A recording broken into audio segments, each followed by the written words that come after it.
Good afternoon. Today we are going to learn very important chapter from our 11th standard.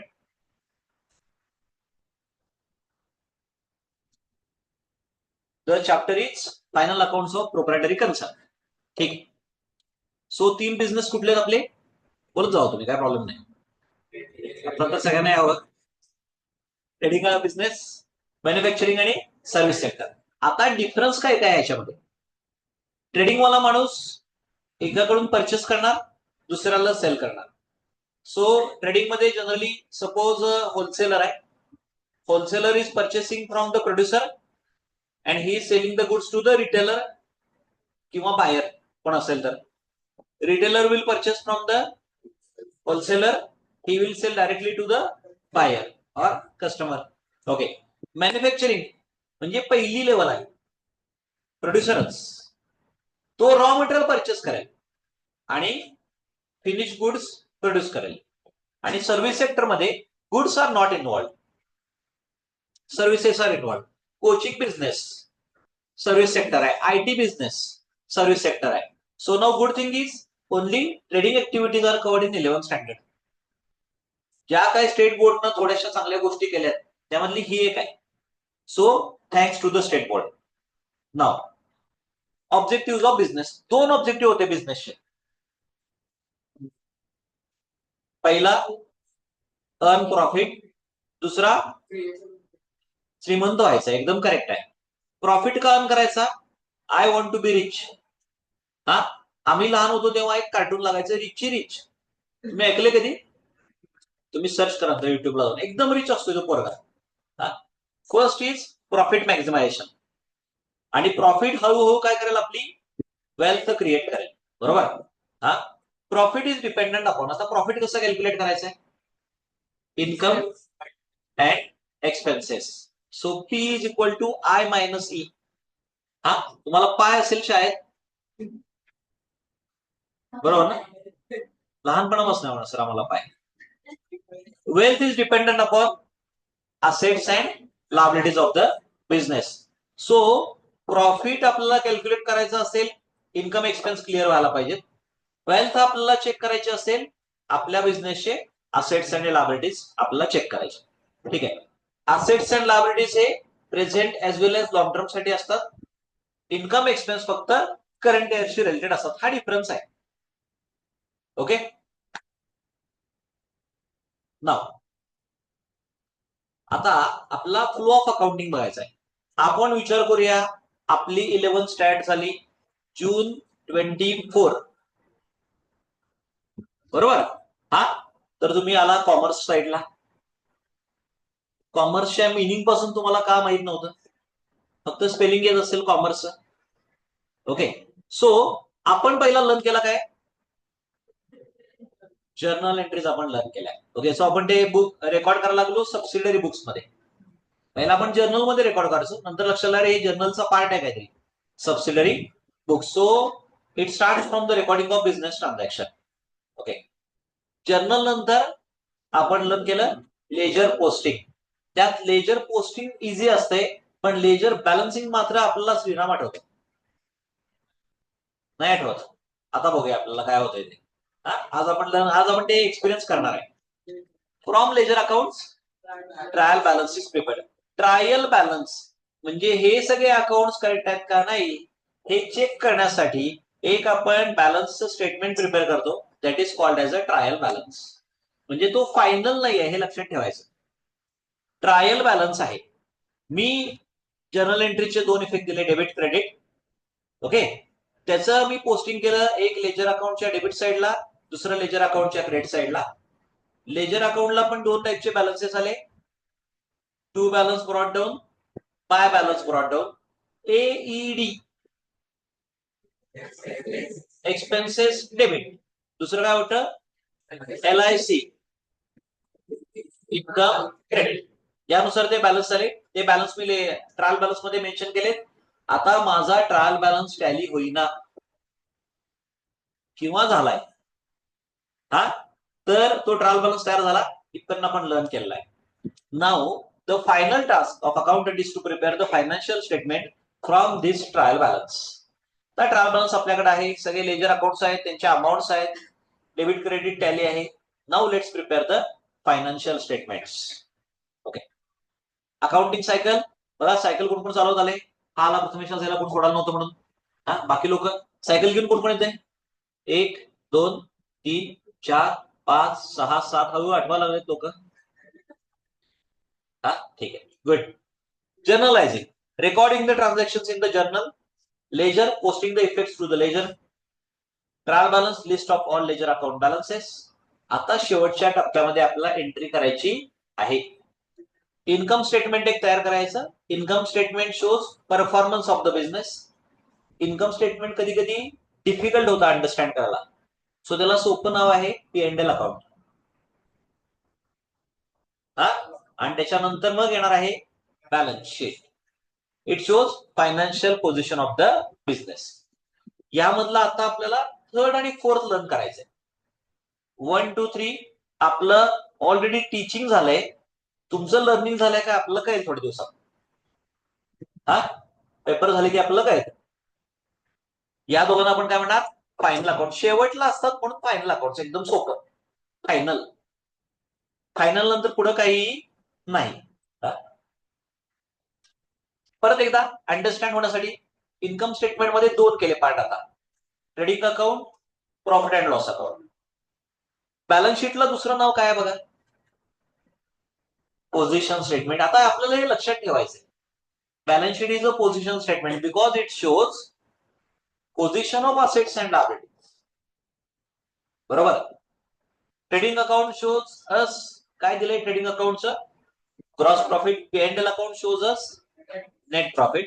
Balance sheet will tell us assets and liabilities on a particular date. Assets and liabilities on a particular date. आता हे आपण कसं prepare करायचं? कुठले items कुठं record करायचे, कुठले करायचे नाही, ते आपण आता 100% लर्न करूया. Points to be remembered. आता इथून सगळे पुढचे पॉइंट्स रिमेंबर करायचे, याच्या आधीचे पण करायचे. काय आहे बघा.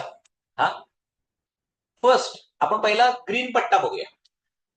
Classify all the items in the trial balance into real account, personal accounts and nominal accounts. Okay, हे आपल्याला जमेल. मी 3 अकाउंट सांगतो, तुम्ही क्लास सांगायचा. Bank loan,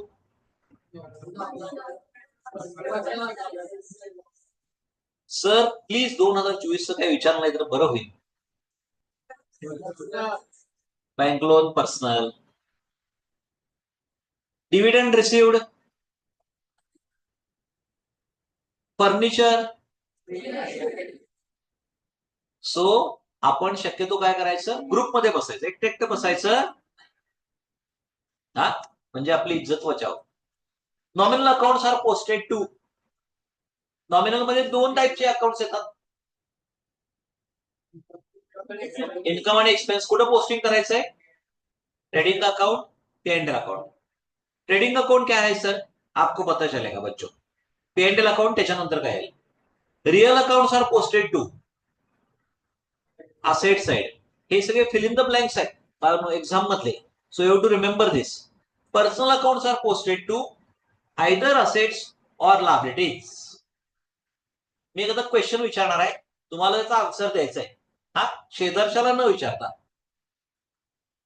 all liabilities are personal accounts, true or false?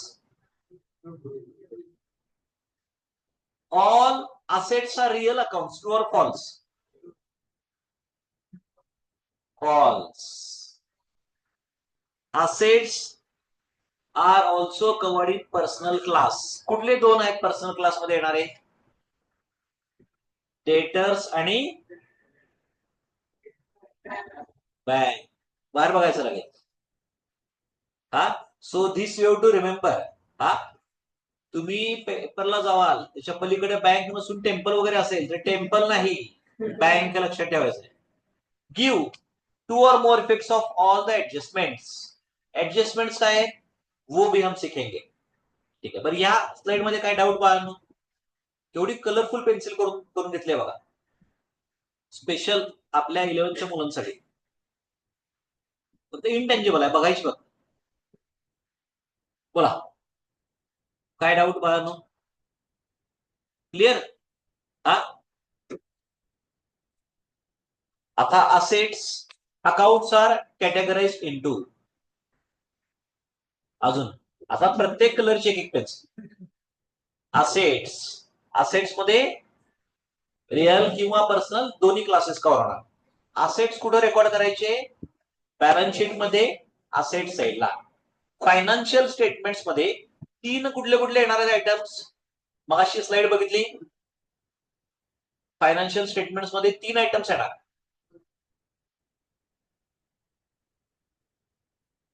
Trading account, P&L account, balance sheet. GOD, generator, operator, destroyer, Brahma, Vishnu, Mahesh. आपल्याला ढापाढापी असते यांची. ठीक आहे. सो तीन अकाउंट्स आहेत, बरोबर. आता ह्या तीन पैकी हे असेट कुठे जाणार आहेत? लास्ट, बॅलन्स शीट मध्ये असेट साइडला. कशी प्रिपेअर करायची? We will learn. असेट्सची enemy liabilities. Liabilities are all personal accounts. Life time मध्ये हे चुकतं कामा नाही आपलं, काय म्हणून आज फर्स्ट डेला शिकवायला लावलंय. They are recorded on the liability side of the balance sheet. म्हणजे बॅलन्स शीटला साइड किती आल्या? दोनच. एक झाली असेट साइड, दुसरी झाली लायबिलिटी साइड. आता आले आपली इन्कम. आपल्या बिझनेस मधला सगळ्यात महत्वाचा आयटम इन्कम्स. दोनच आयटम मला जास्त आवडतात, इन्कम आणि कॅश. इन्कम भरपूर आणि कॅश नाही का उपयोग नाही. लोन काढून कॅश आणले तरी का उपयोग नाही. इन्कम मधनच कॅश जनरेट व्हायला पाहिजे. हा, माझी अशी इच्छा आहे की रोज एक 10-12 लाख रुपये फी मिळावी, त्यातले 5 लाख रुपये खर्च करा, 5 लाख मी आपली खिशात घेऊन मस्तपैकी फिरत किंवा बॅगेत कॅश. हा, बघूया केव्हा होते. इन्कम्स, इन्कम्स कुठे रेकॉर्ड करायचे? क्रेडिट साइडला. बाळांनो पहिले दोन फिंगर्स कसले होते? पहिलं कसलं होतं? ट्रेडिंग अकाउंट आणि दुसरं P&L अकाउंट. ट्रेडिंग अकाउंटला फक्त मेन इन्कम घ्यायचं. मेन इन्कम कुठला आहे बिझनेसचा? सेल्स फक्त घ्यायचा, सेल्स, सेल ऑफ गुड्स. आणि P&L अकाउंटला बाकी सगळे इन्कम, कुठले पण असले बाकी सगळे P&L ला इन्कम. कुठल्या साईडला? क्रेडिट. नॉमिनल अकाउंटचे रूल सांगा बाहेर. Credit all. सो इन्कम कुठल्या साईडला येणार? क्रेडिट साईडला. इन्कमचा एनिमी एक्सपेन्स. एक्सपेन्सेस कुठे रेकॉर्ड करायचे? Debit side. इन्कम रेकॉर्ड होणार ट्रेडिंग P&Lच्या क्रेडिटला. ट्रेडिंगला कुठलं इन्कम जाणार आहे? सेल्स. बाकी सगळे इन्कम P&L ला. आता एक्सपेन्स ट्रेडिंगला किंवा P&L ला कुठले चेक करूया आपण. इथपर्यंत क्लिअर? एकच पेन्सिलच्या केल्या 4. हा, आता त्याच्या 2. कशी पेन्सिल स्पेशल तयार करून घेतली बघा. क्राफ्टमनशिप बघा कशी आहे. करू शकाल काय तुम्ही? Posting of items in the trial balance. आता आपल्याला क्वेश्चन कसा येणार आहे सांगतो. आपल्या क्वेश्चन मध्ये 2 पार्ट असणार. एक असणार ट्रायल बॅलन्स. चांगलं काय माहिती काय, ट्रायल बॅलन्स तयार करून देणार. आपल्याला काय तयार करायचं नाही. टॅली आहे का पण बघायचं नाही, टॅलीच असणार आहे. ट्रायल बॅलन्स मधलं काय म्हणले? Items are posted to the income statement और बॅलन्स शीट. कुठे कुठे जातील आयटम्स? ट्रेडिंग अकाउंट और तिन्ही पैकी कुठे तर जाणार. क्लिअर आहे? आता पुढचा पार्ट, आता जरासा डिफिकल्ट पार्ट. भारतातल्या भारतात मॅचेस आपण जिंकलो, आता इंटरनॅशनल लेवलला जायचं. एडजस्टमेंट्स. ये एडजस्टमेंट क्या है? These are year end items need 2 or more effects in the final accounts. Trial balance मधले सगळे आयटम्स एकच ठिकाणी पोस्ट करायचे. आयदर ट्रेडिंगला घ्या, और P&L ला घ्या, और बॅलन्स शीटला घ्या.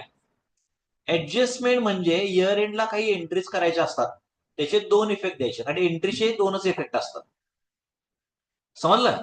सो पहिला पार्ट सोपा आहे. ट्रायल बॅलन्स दिलाय, आयटम बघा काय लिहिलंय? कॅपिटल. कुठे लिहिणार कॅपिटल? बॅलन्स शीटच्या लायबिलिटी साईडला ट्रायल बॅलन्स मध्ये दिलंय फर्निचर. कुठे देणार फर्निचर? बॅलन्स शीटच्या असेट साईड. आलं लक्षात? आपण आयटम वाचला सॅलरीज.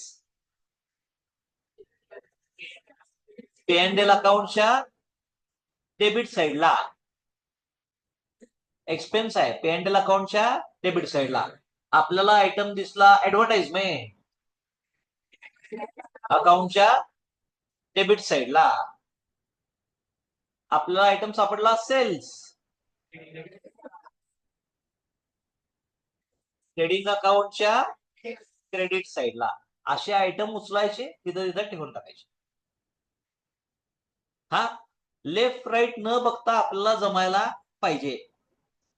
कोणी मला स्केल देता का? स्केल असलं डॅश डॅश सारखं वागायचं नाही. आपापली स्केल आणायची. ऍडजस्टमेंट मध्ये मात्र 2 इफेक्ट द्यायचे. जर्नल एंट्री मी शिकवतो, इफेक्ट तुम्ही द्या, सांगतो मी. हा इथं आपल्याला डोकं चालवायचं. कुठल्या कुठल्या ऍडजस्टमेंट असतात? क्लोजिंग स्टॉक बघूया आपण, डेप्रिसिएशन बघूया, बॅड डेट्स बघूया, आरडीडी बघूया, प्रीपेड एक्सपेन्स बघूया, आउटस्टँडिंग एक्सपेन्सेस, प्री रिसिडिंग अकाउंट. या सगळ्या ऍडजस्टमेंटचे आयटम्स आहेत. हे ट्रायल बॅलन्स मध्ये असणार नाही. ट्रायल बॅलन्स तयार झालाय त्याच्यानंतर काही एंट्रीज झाल्या त्याला ऍडजस्टमेंट म्हणायचं. या ऍडजस्टमेंटचे 2 इफेक्ट द्यायचे. एक सिंपल सांगतो आणि पुढे जातो. बाय डेप्रिसिएशन तुम्हाला मॅडमनी शिकवलं असेल मागच्या वर्षी. डेप्रिसिएशनची पहिली जर्नल एंट्री सांगा.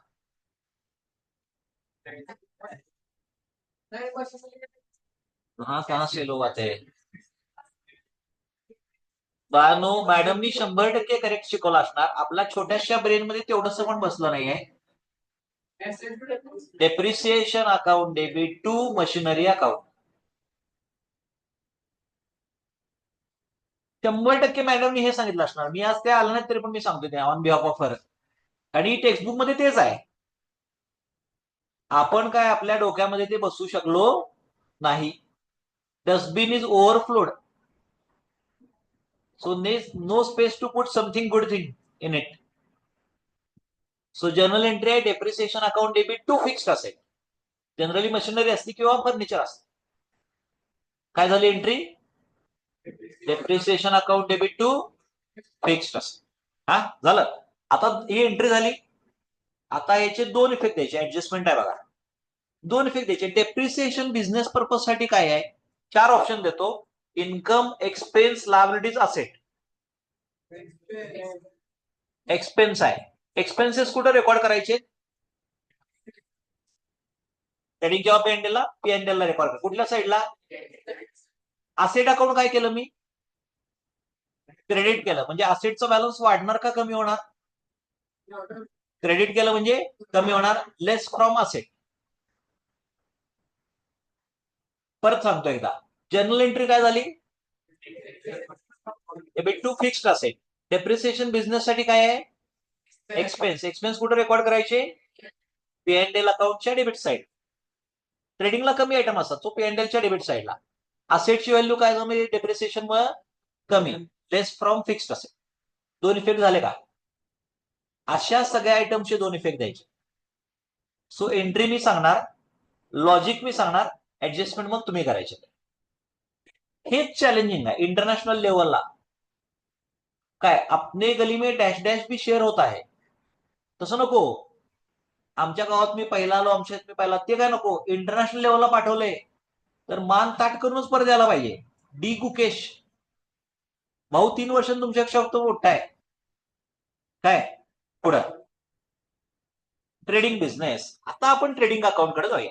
आणि आपल्याला काय झालंय? फॉर्च्युनेटली स्टेट बोर्डनं फक्त ट्रेडिंग बिझनेसच कव्हर केलाय. हा so what is trading business? Trading activities involve 2 functions. कुठले 2 फंक्शन असणार trading? Buying the goods, selling the goods. Okay. आता बघा, expenses related to purchase are known as direct expenses. याला direct म्हणतात कारण ते आपण अवॉइड करू शकत नाही. रिड्यूस करू शकतो, अवॉइड करू शकत नाही. ओके. सो डायरेक्ट एक्सपेन्स म्हणजे कुठले? Expenses related to purchase, they are compulsory. Okay. Expenses related to sale of goods and other activities are indirect expense. ते आपण कमी पण करू शकतो, कधी कधी अवॉइड पण करू शकतो. इनडायरेक्ट, डायरेक्ट म्हणजे कंपल्सरी आहे, इनडायरेक्ट म्हणजे नॉन कंपल्सरी आहे. एक्झाम्पल देतो. गुड्स परचेस केले, आपल्या गोडाऊनला आणायचे, कुठला एक्सपेन्स करणार? एक्सपेन्स कुठला करणार? कॅरेज. अवॉइड करू शकतोय का? आणायलाच लागतील गुड्स आपल्या गोडाऊनला. झालं. आता अजून एक एक्झाम्पल देतो. बॅड डेट्स अवॉइड करू शकतोय का?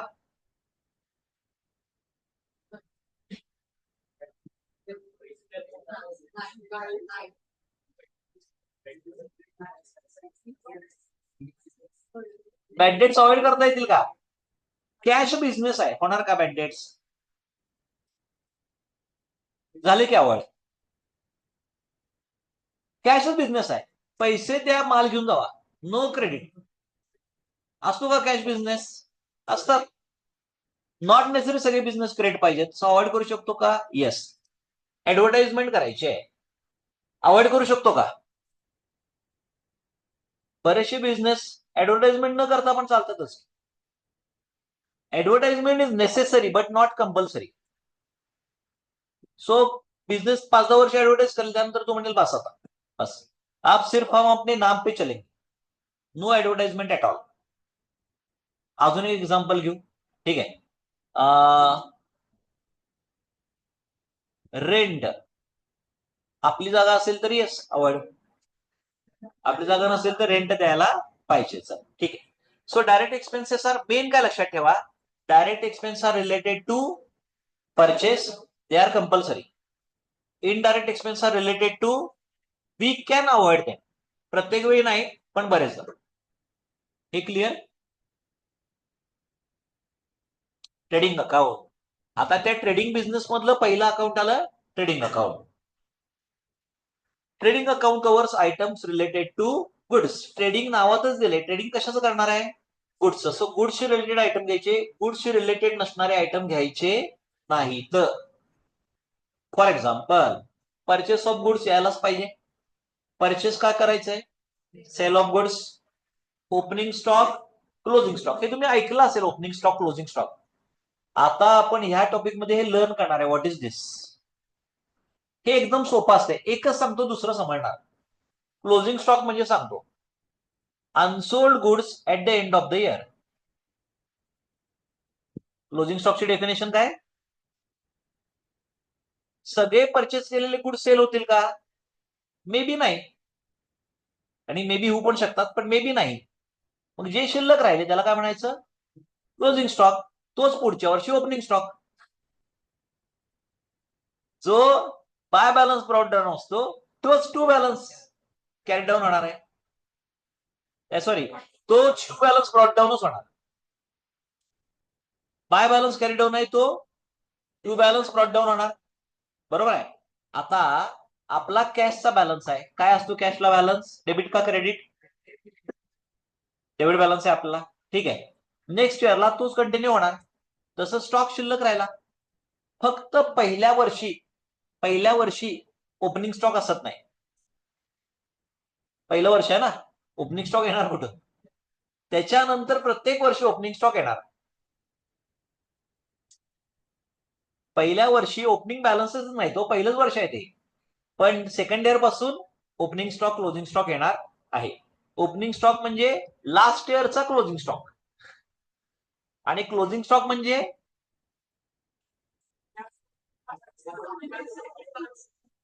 Unsold goods at the end of the year. लगेच एकमेकाच्या तंगड घालायचं नाही. आणि काय घ्यायचं? Direct expense. Direct expenses are related to purchase of goods. Okay, done. चलो, सो हे 5 आयटम घ्यायचे ट्रेडिंग अकाउंटला. आता कसे घ्यायचे सर? 5 आयटम काय आले? यातला कुठला आयटम असा की सर हे काय नवीनच सांगा लागलाय? ऐकलंय, वाचलंय? हा, गोडाऊन आहे बघा. गोडाऊन मध्ये ते गुड्स ठेवलेले आहे. नॉट नेसेसरी की गोडाऊन अंडरग्राऊंड असेल, गो अप पण असू शकतंय, पण म्हणतात गोडाऊन. हा, आपलं इंग्लिश एवढं भारी असतं की आपल्याला जोक कळत नाही, असं काय प्रॉब्लेम नाही. हा ट्रेडिंग अकाउंट, हा बाहेर जाऊन विचारायचं नंतर काय होतं. The output of trading account, trading account का प्रिपेअर करायचंय? To find out gross profit. Gross loss चुकून आला तर आला, पण ग्रॉस प्रॉफिटच यायला पाहिजे. If income is more than expense, then account will reveal gross profit. Otherwise चुकून आपण गुड्स परचेस केले आणि चायला सेलच झाले नाही तर ग्रॉस लॉस. हा देवा तुझ्या गाणी माहित नाही वाटत मला. ग्रॉस प्रॉफिट इज, बरं बाळांनो, gross profit is profit after considering all direct expenses. Formula लक्षात ठेवायचा बाळांनो. GP gross profit is equal to sales minus COGS. आता सगळेजण म्हणा हे सीओजीएस क्या है सर? ये देखिए, व्हाट इज सीओजीएस? याचा फुल फॉर्म आहे cost of goods sold. COGS चा फुल फॉर्म काय? Cost of goods sold. जे गुड्स सेल केले त्याची कॉस्ट किती. समजतंय? फुल फॉर्म पण समजायला पाहिजे आणि मिनिंग पण समजायला पाहिजे. काय काय फॉर्म्युला आहे कॉस्ट ऑफ गुड्स सोल्डचा? Opening stock plus purchases plus direct expenses minus closing stock. काय एक्सक्लूड केलंय सांगा यात? सेल्स नाही. आणि दुसरं सेल्सशी रिलेटेड काय असतंय? नाही नाही, इनडायरेक्ट एक्सपेन्स पुढे जाणार. प्रॉफिट रे. वर दोन आयटम आपण बघितले ना, सेल्स पण बघितला, जीपी पण बघितला. यात का नाही, कारण ही कॉस्ट आहे. म्हणजे कॉस्ट आहे म्हटल्यावर प्रॉफिट घेऊन चालणार नाही. मग कशी काढायची ही cost? Opening stock plus purchase plus direct expense minus closing stock. एकदम सिंपल एक्झाम्पल देतो आणि अंडरस्टँड करूया. समजा आपण एखादं नाव घेऊया. हा समजा बबन आहे. Baban, mister Baban is there who has purchased the goods for rupees 5 lakhs. Purchased the goods for rupees 5 lakhs. He incurred expense of rupees 2 lakhs. Okay. Now, out of 5 lakhs, goods of 1 lakhs remain unsold. सगळ्यांना लक्षात राहतंय ना? मूवीला जाताना कोण वही pen घेऊन जाते काय? बोल बोल बोल पटकन लिहून देतो नंतर. Now, the balance goods are sold at 100% profit.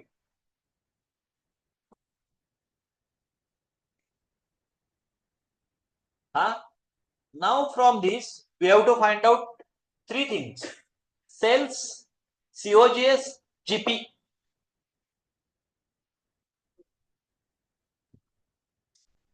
Sir पहिल्या दिवशी असा आमच्या बुद्धीवर चमत्कार करू नका. आता मी सांगतो काय आन्सर येणार आहे. एक चान्स देऊया. मला पाहिजे प्रॉफिट. तिसरं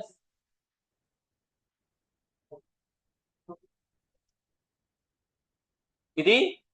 म्हणजे तुझं आज लक्ष आहे कारण तू आज वेळ झालायस. आता तुम्ही म्हणणार आहो कुठून आले 2 लाख? मी त्याला काल सांगितलं नाही, आजच ऐकले का? सो आता आपण चेक करूया. बाकीच्यांना 2 lakhs यायला वेळ लागला. परचेस कितीचे केलेले? 5 lakhs. एक्सपेन्स किती केले? 5 आणि 2 झाले 7. क्लोजिंग स्टॉक कितीचा होता? 1 lakh सांगितलाय काय 2 lakhs सांगितला? मग 2 lakhs येणार नाही, चुकलं. असं चला 1 लाखाचा क्लोजिंग स्टॉक. क्लोजिंग स्टॉक लेस करा. 6 lakhs आले आपले सीओजीएस. 6 lakhs आला सीओजीएस, बरोबर आहे. ओपनिंग स्टॉक नाहीच आहे.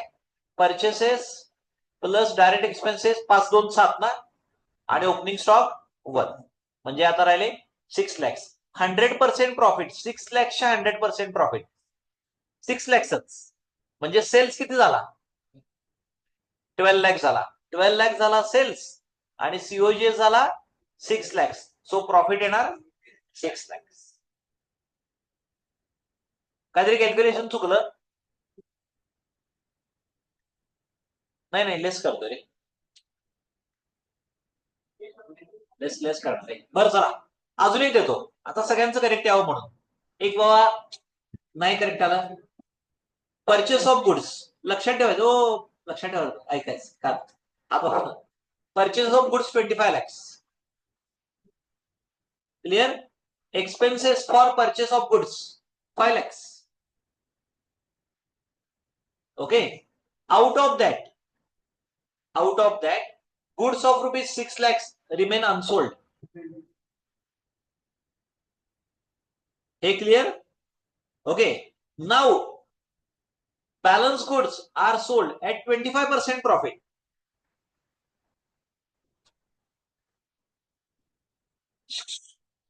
अलाउड नाही, हात नाही चालवायचे, फक्त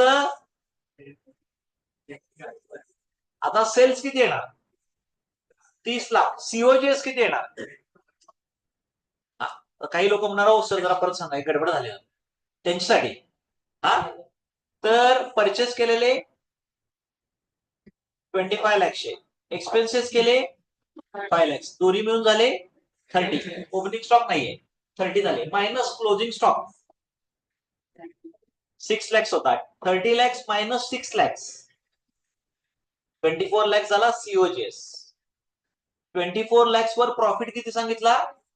25%. 24 lakhs 25%, 6 lakhs. COGS plus profit is equal to sales. Sales आला 30 लाख.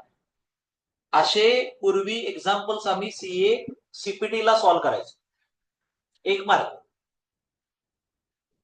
ते बरेच पोरं रडायला लागली, हे काय परवडत नाही म्हणले. मग इन्स्टिट्यूटनं सीपीटी कॅन्सल केला आणि फाउंडेशन आणलं. आता 4 मार्काला. आणि आपण बरंच कॅल्क्युलेशन केलं ना, करेक्ट आहे. 11th तर तेवढं पण नाही करायचं. 11th सगळेच देणार. हा, बघू आपण आता. बरं, हे दोन्ही फॉर्म्युले काय आले का? जीपी आणि सीओजीएस, त्यासाठी चाललेलं सगळं. तर ते समजायचं नाही आणि बाकी सगळं काय. क्लिअर? चला पुढे जाऊया. आता आपण लर्न करणार आहे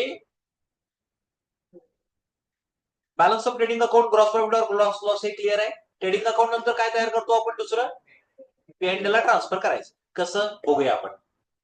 trading account, please remember for fill in the blanks. Trading account is, कारण नॉमिनल अकाउंटचे आयटम्सच ट्रान्सफर होतात हो.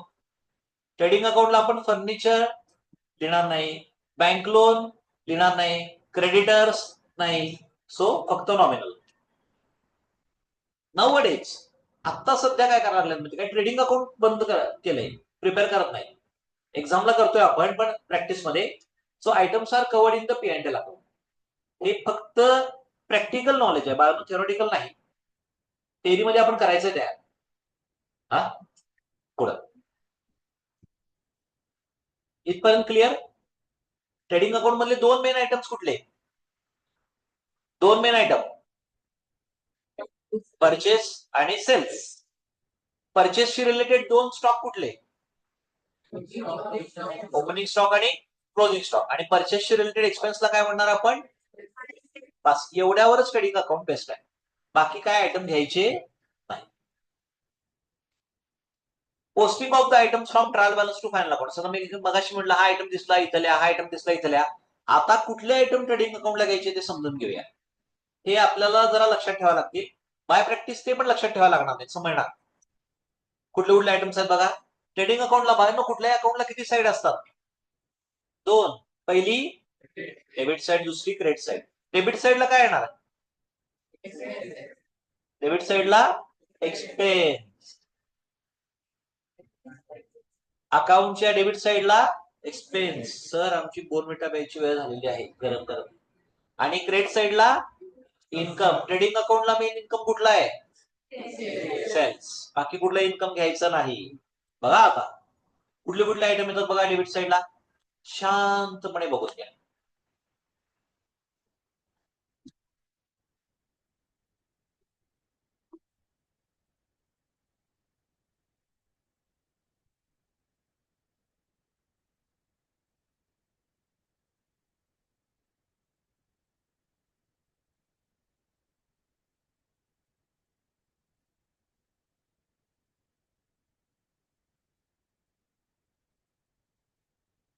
Octroi, power, coal, fuel, royalties, freight, carriage inward वगैरे वगैरे, हे सगळे डायरेक्ट एक्सपेन्स आहेत. मिनिंग हळूहळू करून आपण समजून घेऊ, नॉट नेसेसरी आता इमिजिएट सगळेच कळायला पाहिजे. So over the period of time आपल्याला सगळ्याचं मिनिंग समजेल. आताही लक्षात ठेवा, हे सगळे आयटम कुठे द्यायचे? ट्रेडिंग अकाउंटच्या डेबिट साईडला. गुड्स आणायचे आपल्या गावात, तर जो जो टॅक्स भरायचा असतो तो ऑक्ट्रा आहे. हे बंद झालं. जीएसटी आल्यावर ऑक्ट्रा बंद झाला, पण आपल्या टेक्स्टबुक मध्ये आहे म्हणून लिहिलंय. पॉवर म्हणजे काय? लाईट बिल असेल तर coal and fuel carriage, royalties pay करतात मॅन्युफॅक्चररला वगैरे. फ्रेट म्हणजे फ्रेट कॅरेज इनवर्ड दोन्ही सेम असा. फॅक्टरी एक्सपेन्स फॅक्टरी असेल तर अदर डायरेक्ट एक्सपेन्सेस. चुकून एखादा राहिला असेल म्हणून अदर डायरेक्ट एक्सपेन्सेस झालं. आता आता लई भारी, लई म्हणजे लईच भारी. सोनार की एक सेल्स की हे वाटेल तेवढे असले, हा एकटा पास आहे. आणि हा एवढा मोठा पाहिजे की ग्रॉस प्रॉफिट यायला पाहिजे. म्हणून मगाशी काय आपण सगळं कॅल्क्युलेशन करत होतो. सीओजीएस कमीच पाहिजे आणि सेल्सच जास्त पाहिजे, तरच काय येणार? Gross profit. बरे क्लिअर? सर क्रेडिट साईड आम्हाला लक्षात राहील, डेबिट साईड ती पण बाहेर लक्षात राहील. जरा जास्त लक्ष द्यायला. परचेस रिटर्न हा आयटम असतोय, शिकला असणार तुम्ही. परचेस रिटर्न काय करायचं? Less from purchase sales return. Actually common sense आहे, पण बरेच लोक घरी ठेवून येतात म्हणून मी सांगायला लागलो. क्लिअर झालं? हे ट्रेडिंग अकाउंट संपलं इथं. काल आहे त्या लोक म्हणाला सर ते संपल्याचा फील येणार. हा, तो फील येण्यासाठी बाळांनो फॉर्मॅट. आता फील येईल. सर हा फॉर्मॅट आम्ही एक्झामला घेऊन जाऊ शकतो का? बाळांनो डोक्यात ठेवून 100% घेऊन जाऊ शकतो.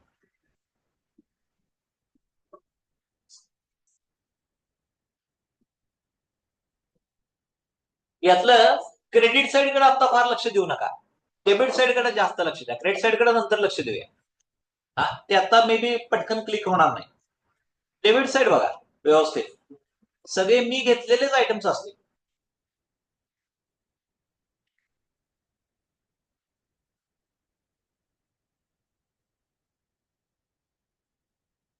किती अमाऊंटचे कॉलम केले? 2. अरे बाळांनो साईड एका साईडलाच बघायचं. त्याला इनर कॉलम म्हणतात, त्याला आउटर. सेम इकडं एका साईडला 2 कॉलम. तुम्ही मला वाटते ते 2 कॉलम कॅशबुक शिकला असाल, त्यापेक्षा इझी आहे. एवढे आयटम्स एक्झामला येणार नाही, तर हे मॅक्झिमम कव्हर केलेत. याच्यापेक्षा कमीच येणार. चला अंडरलाईन बोल्ड इटॅलिक.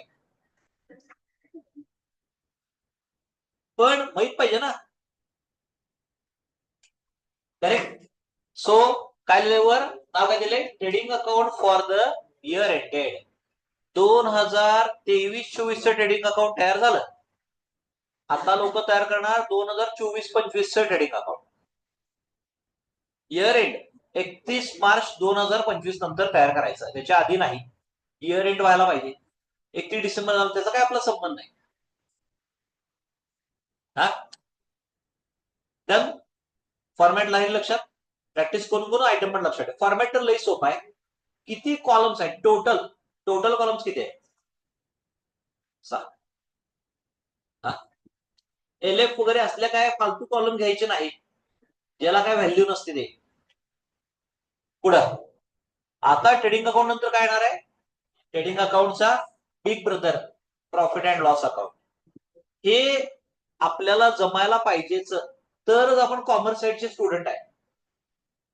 हा, it is most important account of the business. आणि बिझनेसचा ऑब्जेक्टिव्ह काय आहे? प्रॉफिट कॅल्क्युलेट करायचं असेल तर पीएनएल अकाउंट करेक्ट जमायला पाहिजे. एज्युकेशन का घेतोय? To get good income. Income मिळणार नसेल तर एज्युकेशनचा काय उपयोग?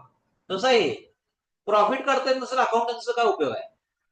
Accountancy is basically related to preparation of final accounts. It is truly a final account. Why? Because it is prepared after all accounts. सगळे अकाउंट झाल्यावर हे तयार होते, म्हणून त्याला काय म्हणले नाव?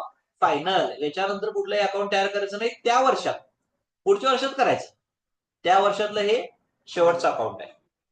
इट इज अ नावातच कळतंय हो, प्रॉफिट अँड लॉस म्हणजे नॉमिनलच असणार ना, रिअल असणार ना, पर्सनल असणार. It is best on. मग अशी काय कव्हर केलं आपण? डायरेक्ट एक्सपेन्स केले, सेल्स कव्हर केला. आता indirect income, indirect expenses of current year. मागच्या वर्षी एक्सपेन्स पे केले, घ्यायचे नाहीत. नेक्स्ट इयरचे पे करणारे घ्यायचे नाहीत. रिमेंबर दिस.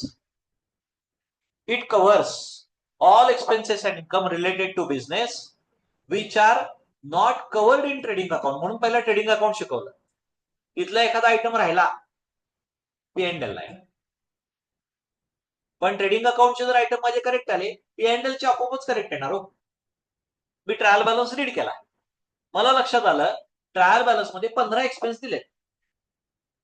जर त्यातले 4 ट्रेडिंगला गेले तर पी एंड एल ला किती येणार?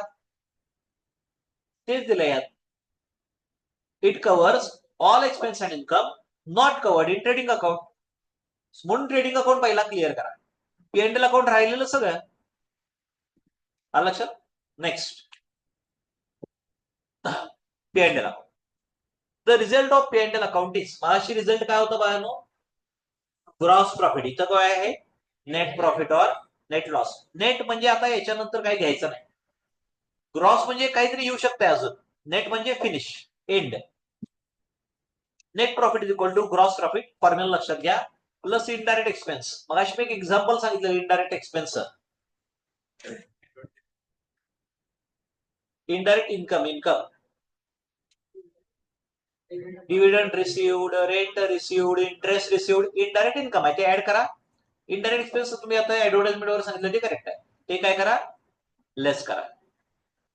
If expenses are more than business income, by income silent आहे. हा, टाईप करताना मला कोणाचा फोन आला वाटतं. अरे कुठे गेलं?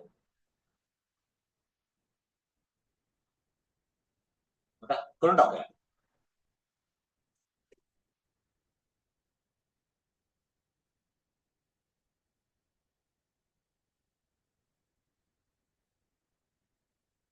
हा, if expenses are more than business income, business will suffer loss. अरे बरोबर होतं काय? तर असं चला, समजलं ना तुम्हाला? Proprietary concern does not cover income tax in P and L account. हे शक्यतो एक्झामला विचारणार नाही. इन्कम टॅक्स जर असेल तो पी एंड एल अकाउंटला लिहायचा नाही. इन्कम वर टॅक्स आहे म्हणून इन्कम टॅक्स. इन्कम काय आहे बिझनेसमनचा? प्रॉफिट. बिझनेसमनचा इन्कम आहे प्रॉफिट. तो सेल्सचे पैसे घरी घेऊन जाणार नाही, तो प्रॉफिटचे पैसे घरी घेऊन. सेल्स मधनं एक्सपेन्सेस लेस केल्यावर येणार आहे प्रॉफिट. जो त्याचा इन्कम आहे त्याच्यावर टॅक्स भरायचा, इन्कम टॅक्स. काय दिले sentence? Proprietary concern does not cover income tax in P and L account. जर आपल्याला ट्रायल बॅलन्स मध्ये इन्कम टॅक्स आला तर आपण तो रेकॉर्ड करायचा नाही. कुठं रेकॉर्ड करायचा नाही? पी एंड एल ला. कुठं तरी घ्यायला पाहिजे पण पी एंड एल ला घ्यायचा नाही.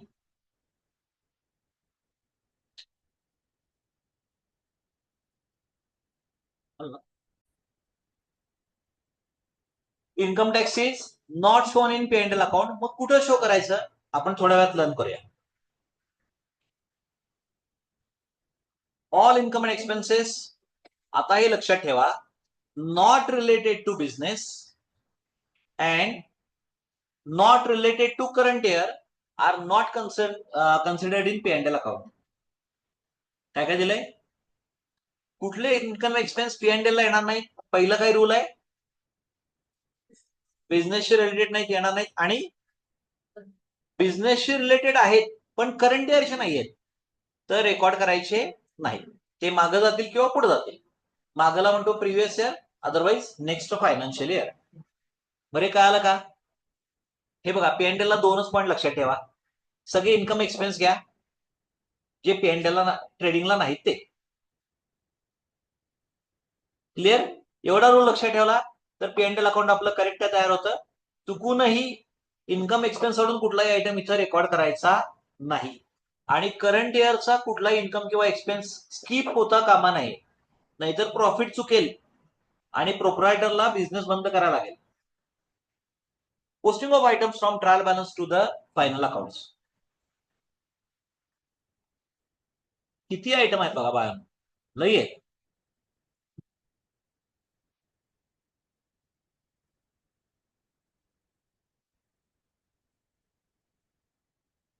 डायरेक्ट एक्सपेन्स सोडून सगळे इथे घ्यायचे, ऑल एक्सपेन्सेस.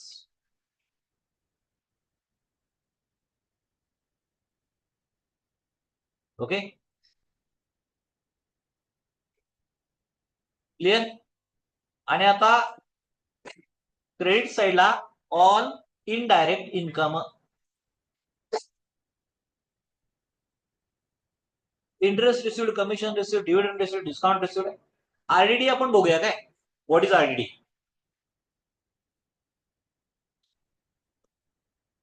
ते नंतर बघू, बाकी समजलंय का सांगा. ओके, इनडायरेक्ट एक्सपेन्स कुठं घ्यायचे, पीएनएल अकाउंटच्या डेबिट साइडला. इनडायरेक्ट एक्सपेन्स घ्यायचे पीएनएल अकाउंटच्या credit side. Done. Format of PNL account, काय बच्चों की जान लोगे क्या. एवढे सगळे विचारले आयटम्स तर सॉल्व करायचा नाही. इथं लिहून यायचं निषेध. एवढे सगळे विचारणार नाहीत, यातले निम्मे विचारले तरी लई झाले. बायनो जरा हे जरा खालचे 4 आयटम्स आहेत ना, याच्याकडे जरा लक्ष द्या. येतात तुमच्याकडून एरर होण्याचे थोडे चान्सेस आहेत, आणि आपण समजून घेत नाही म्हणून. डिफिकल्ट नाही, आपण समजून घेत नाही आणि काहीतरी करायला लागतोय. सो लास्ट, बाकी पहिले इथे डेप्रिसिएशन वगैरे तुम्हाला येणार ते सोपे आहेत.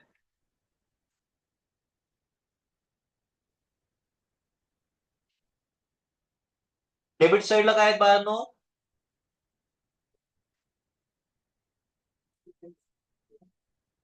Indirect expenses. क्रेडिट साइडला इनडायरेक्ट इन्कम. एवढं जरा येऊ देत.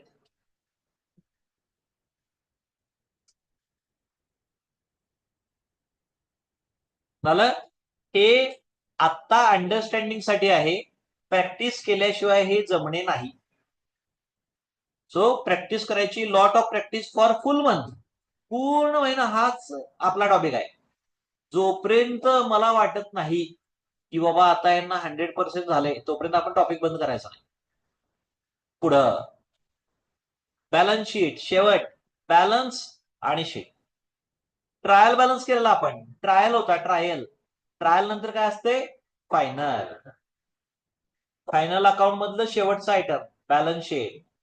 It is most important statement prepared at the end of the year. काय वर्ड वापरलाय, इम्पॉर्टंट स्टेटमेंट. मग अशी काय वर्ड होता, मोस्ट इम्पॉर्टंट अकाउंट होता बाळांनो. आपलं लक्ष पाहिजे तिकडे काय होता, पीएनएल ला मोस्ट इम्पॉर्टंट अकाउंट. आणि इथं काय वर्ड वापरलाय, कारण की इथं अकाउंट वापरून चालणार नाही, नाहीतर मग त्याचं मोस्ट इम्पॉर्टंट जातंय. इथं स्टेटमेंट म्हणलंय, it is a statement and not an account. Balance sheet, balance, वेगवेगळे बॅलन्सेस असणारी शीट, बॅलन्स शीट. पण ट्रायल बॅलन्स मध्ये अजून एंड करायचं होतं म्हणून ट्रायल नाव दिलं, इथं एंड आहे त्यामुळे बॅलन्स शीट. तुम्ही फायनल ट्रायल बॅलन्स म्हटला तरी याला चालतं, जनरली म्हणत नाही. इट शोज, काय असणार बॅलन्स शीट मध्ये, ते लिहिलं वाचू नका. बॅलन्स शीट मध्ये काय असणार आहे, असेट्स अँड लायबिलिटीज. म्हणून काय म्हणलंय त्याला, it shows financial position of a business on A particular day on a particular day. Asset liabilities आज आहे तेच उद्या राहणार का, अमाऊंट चेंज होणार. एकदम सिंपल एक्झाम्पल देतो आणि पुढे जाऊया. बँक बॅलन्स आजचा उद्या राहील का, ट्रान्झॅक्शन होणारच, फक्त बिझनेस बंद केला तरच नाही होणार. आता तर ऑनलाईन मुळे 24/7 चालू असतंय बँक, 24/7. बँकेत जावं वगैरे काय भानगड नाही. पूर्वी काय व्हायचं, बँकमध्ये जावा, कॅशियर ओळखीचं पाहिजे, तिथलं ऑफिसर ओळखीचं पाहिजे, पिऊन ओळखीचं पाहिजे वगैरे. आता नथिंग डुईंग, जायचंच नाही बँकेत. काय असेल ते आपल्या mobile, digital banking. It has two sides. कुठल्या साइड्स आहेत बाळांनो? Liabilities and assets. Liability side covers all short term and long term liabilities. Asset side covers all. Similarly, long term assets ला काय म्हणतो आपण? Fixed assets. आणि short term assets ला काय म्हणतो आपण? Current assets. बस क्लिअर आहे. हे सोपं आहे.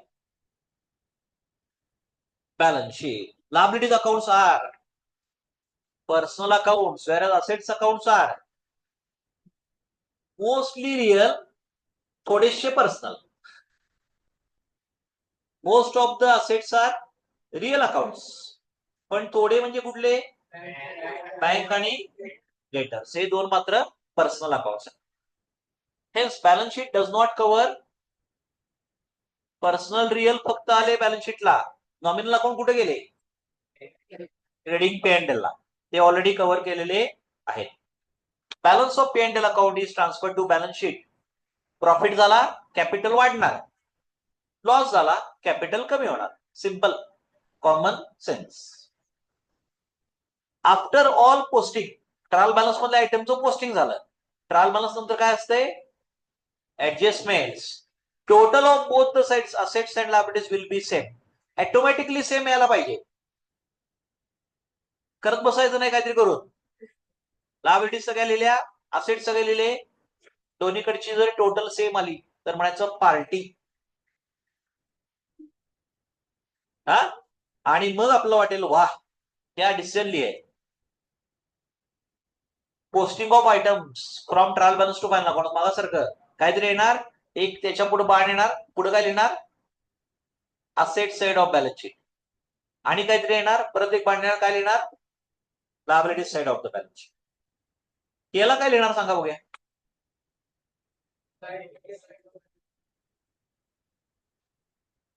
Liability side of the balance sheet. आता पुढचं सोपं आहे.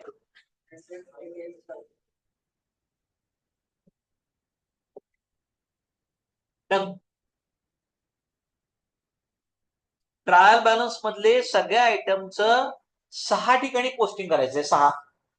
ऋतिक रोशन बघा एकच हात वापरू शकला असतं. हा, कुठं कुठं? पहिलं कुठं? पहिला अकाउंट कुठला आहे?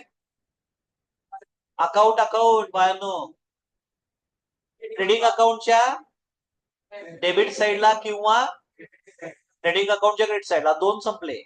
पुढं पेएनएल अकाउंटच्या डेबिटला किंवा क्रेडिट साइडला. आणि सर्व आयटमचं पोस्टिंग 6 पैकी कुठेतरी व्हायलाच पाहिजे. एक वेळ तुम्हाला समजणार नाही, पण पोस्टिंग होणार नाही असं होणार. पोस्टिंग व्हायलाच पाहिजे. हा, झालं. पोस्टिंगचा पार्ट संपला. आता आपण जायचंय ऍडजस्टमेंट कडे.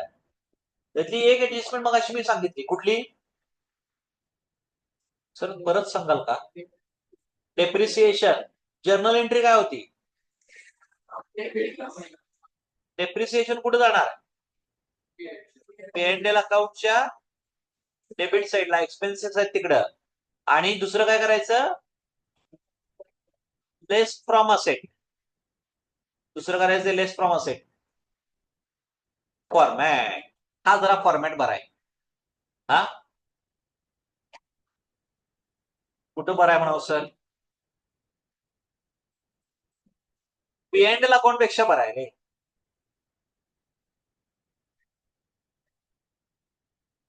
असेट्स काय हँड रायटिंग आहे बघ.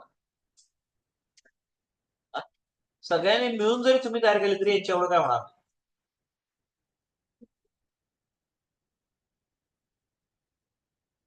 पायानो आयटम्स कडे बघा, हँड रायटिंग कडे नको. फॉर्मॅट मध्ये एरर होता कामा नये. फॉर्मॅटला 1 मार्क आहे. आपल्याला एक्झामला क्वेश्चन येईल 15 मार्काला, त्यातला 1 मार्क फॉर्मॅटचा आहे. Trading account, PNL account, balance sheet. बाकी 14 मार्क्स आहेत ते हे सगळे. झालं का बघून?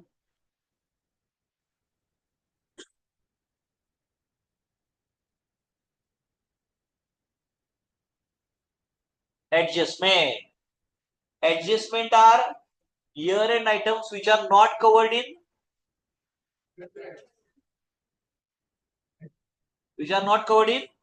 Trial balance.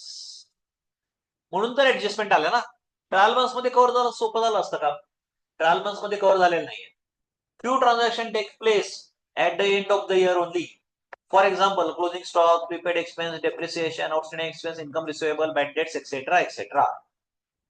Such items are not covered in the trial balance.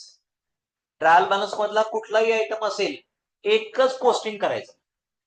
ऍडजस्टमेंटचे 2 किंवा जास्त, minimum 2. Hence, 2 effects of all such adjustments are given. आता कसे इफेक्ट द्यायचे ते आपण लर्न करूया. बाळांनो, फक्त मी पहिले 4 सांगतो.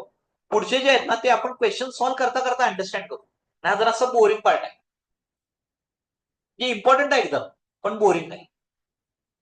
आणि थोडं कसं आहे, आपल्याला हे पहिला काही तो म्हटला कुठे गेला आपला, त्यावरून थोडं लक्षात ठेवावं लागेल. नंतर करून करून प्रॅक्टिस करून घ्यायला ओके हे असं करायचं असते. सो पहिले 4 आपण काय करूया, अंडरस्टँड करूया. क्लोजिंग स्टॉक, जर्नल एंट्री बघा काय आहे. Closing stock account debit to trading account. आता ही जर्नल एंट्री लक्षात ठेवायची. लॉजिक मी सांगतो, मग 2 इफेक्ट्स कडे जाऊया. क्लोजिंग स्टॉक बिझनेस साठी असेट आहे, लायबिलिटी आहे, इन्कम आहे का एक्सपेन्स आहे? असेटला बॅलन्स काय असतो? Debit. So closing stock account debit केलं. आता कुठे लिहायचा क्लोजिंग स्टॉक? ट्रेडिंग अकाउंटला.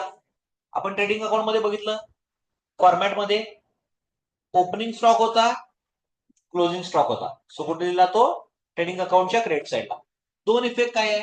Credit side of trading account, दुसरं काय म्हणलंय? Shown on the asset side of the balance sheet. पहिल्याच समजलंय का सांगा, पुढचे समजणार तुम्हाला.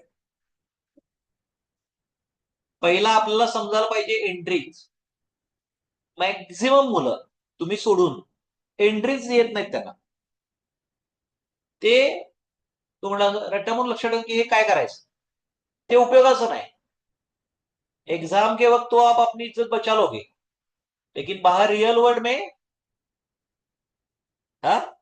डेप्रिसिएशन. डेप्रिसिएशन चेक करा, हे मला वाटते आपण डिस्कस केल्या.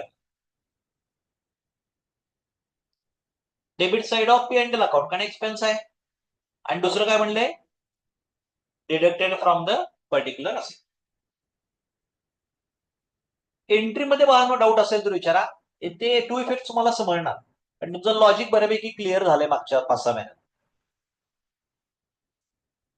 डेप्रिसिएशनची एंट्री तर सोपे. पुढची बघूया आता, आउटस्टँडिंग एक्सपेन्स. आपण मला वाटते रेक्टिफिकेशन मध्ये जरा डिस्कस करत होतोय. What is outstanding expense? Expenses not paid in time. Expenses not paid in time. मार्चचं रेंट आहे, पे केलं नाही, आउटस्टँडिंग.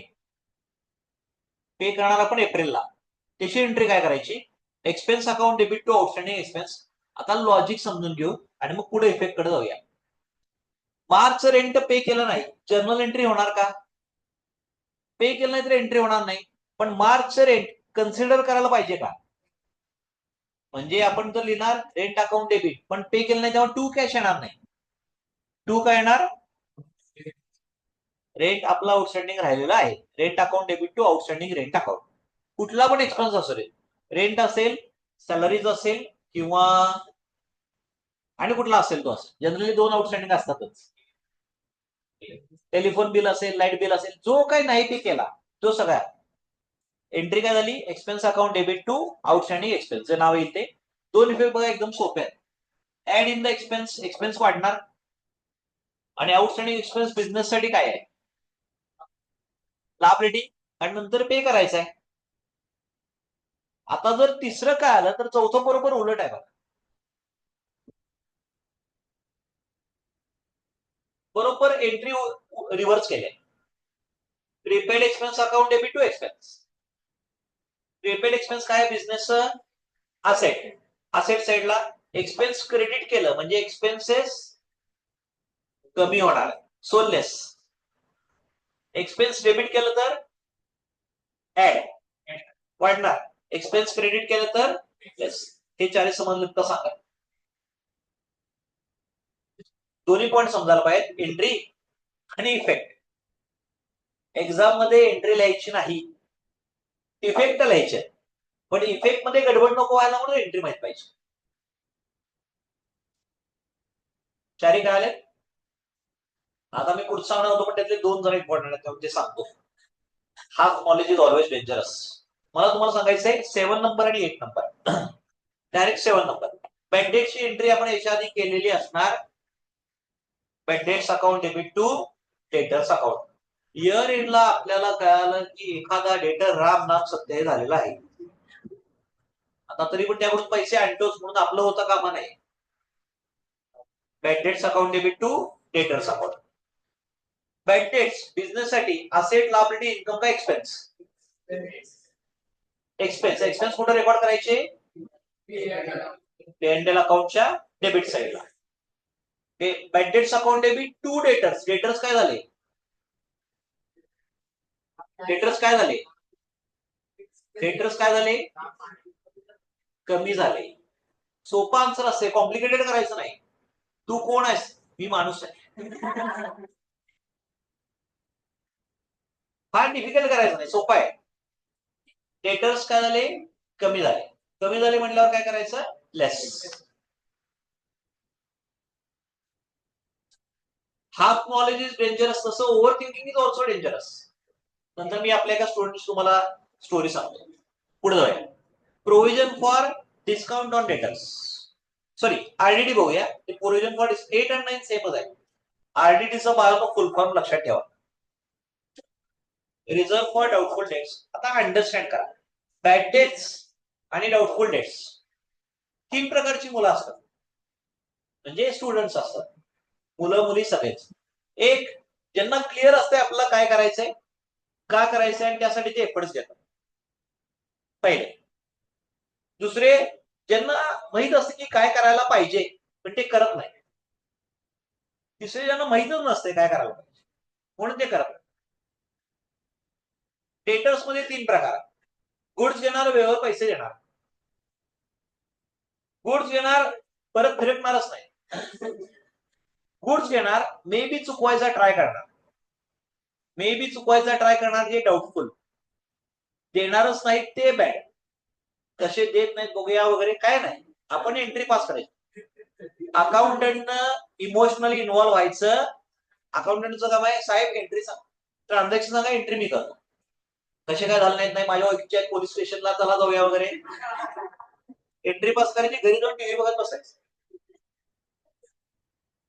हा, सो आता 3 प्रकार झाले. Good, doubtful, bad. बॅड पैसे मिळणारच नाही. डाऊटफुल मे बी मिळतील किंवा नाही, म्हणून त्याला प्रोव्हिजन आहे. Reserve for doubtful debts. बॅडला प्रोव्हिजन करायचे का नाही? हो, बॅड मिळणार नाही ते, मला माहितच आहे. हा माणूस, समजा एखाद्या माणसाचा जेन्युन आहे, ऍक्सिडेंट झाला आणि तू नाही आता पृथ्वीवर, बॅडच होणार. हो, माणूस बॅड नाही पण डेट्स बॅड होणार का नाही? हा, एखादे कोणतरी ट्रेडर ऍक्सिडेंट मध्ये एक्सपायर झाला, क्रेडिटरनं रडायला चालू करायचं. पैसे कोण देणार आता? तो जर गेला आता ऍक्सिडेंट, कसा ऍक्सिडेंट झाला, भारतीय रोड बरोबर आहे, नितीन गडकरी लागतो नाही, असलं काही बोलायचं. हे हुशार आहे, ऍक्सिडेंट झाला तो झाला, संपलं. असं होत असेल का नाही प्रॅक्टिस मध्ये? मी एकांना पैसे दिले, माणूस पळूनच गेला. फॅक्ट सांगतोय मी, मनाचे श्लोक नाही, फॅक्ट. गेले की पैसे, कुठं हुडकायला जायचं? जेवढे पैसे दिले त्यापेक्षा उडकण्याची कॉस्ट जास्त असेल तर करायचं नाही. हो, बँडेट्स मी एंट्री पास करून टाकली, बँडेट्स अकाउंट डेबिट, त्याचं काय नाव असेल ते नाव सांगा त्याला, XYZ. असं होऊ शकते. डाऊटफुल, एखादा दिन झालाय, प्रयत्न करू शकतोय आपण, पण आपण काय करू शकतो, या घरी जाऊन आता बाहेर जाऊन चला आता वाजवतोच वगैरे. ते सगळं ओव्हिल मध्ये चांगलं असतंय, प्रॅक्टिकली काय असं होणार नाही. बरं बाळांनो, एकदम इम्पॉर्टंट आहे जर्नल एंट्री. ही एंट्री मॅक्झिमम लोकांना येत नाही. कुठली? आरडीडी. मॅक्झिमम म्हणायला लागलोय मी. हा, आता मिनिमम मध्ये तुम्ही यायला पाहिजे म्हणून एंट्री लर्न करा. P&L account debit to RDD. हा, मागच्या वर्षी 22 साली एक स्टुडंट आली आपल्याकडे, गर्ल स्टुडंट. ती 11वीला आपल्याकडे नव्हती. ती मला काय म्हणली, सर मला 12वीला ऍडमिशन घ्यायचंय. नाही, सीए फाउंडेशनला ऍडमिशन घ्यायचंय. मी म्हणलं ठीक आहे देऊया. ती म्हणली मला इमिजिएटचा अटेम्प्ट द्यायचा आहे. इमिजिएट म्हणजे तो जवळचा असतोय. ठीक आहे म्हणलं, मी तुला 2 क्वेश्चन विचारतो. जर तुला त्याचे आन्सर आले तर तू तो अटेम्प्ट दे. जर तुला आन्सर आले तर तू जास्त अभ्यास कर. पुढचा अटेम्प्ट दे म्हणजे तू पास होशील. अटेम्प्ट देणं शहाणपणा नाहीये, पास होणं इम्पॉर्टंट आहे.